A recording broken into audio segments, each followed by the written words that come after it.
Grand Theft Auto.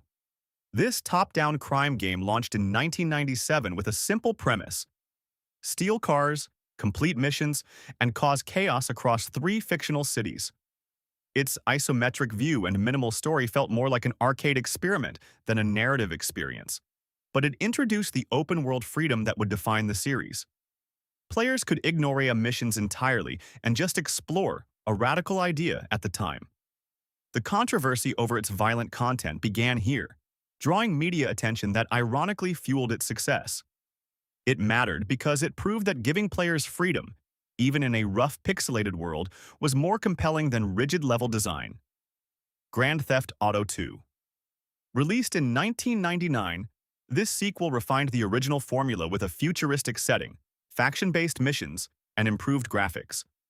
The isometric perspective remained, but the world felt more alive, with pedestrians reacting to the player's actions and missions that changed based on which gang you helped. It introduced a reputation system, where helping one group made others hostile, adding strategic depth. However, it arrived just as gaming was shifting toward 3D, and its refusal to evolve visually left it feeling outdated almost immediately. It matters as a bridge between the series' arcade roots and the revolutionary leap that was coming next. Grand Theft Auto 3.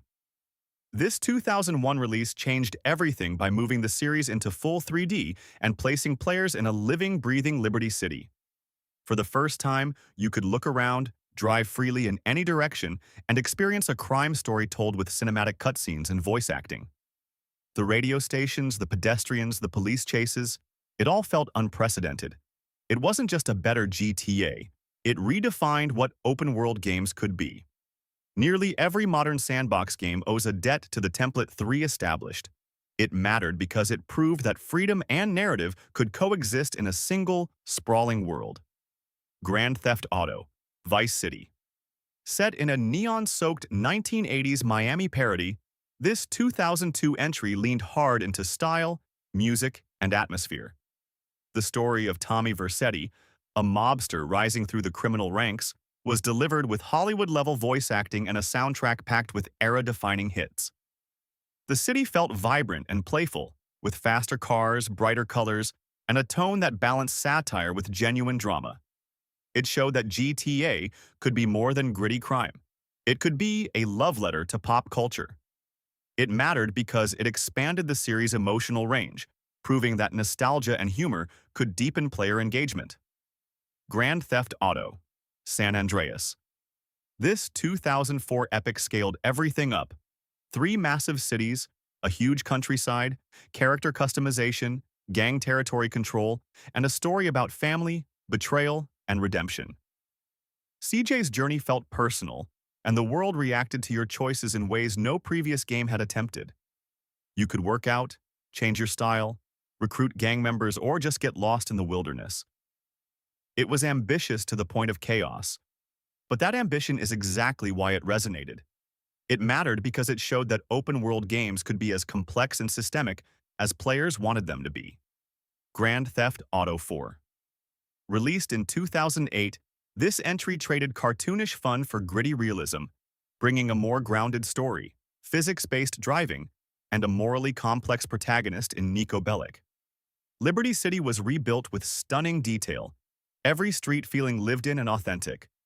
The cover-based shooting, the weighty vehicles, the branching dialogue choices, it all pushed the series toward maturity.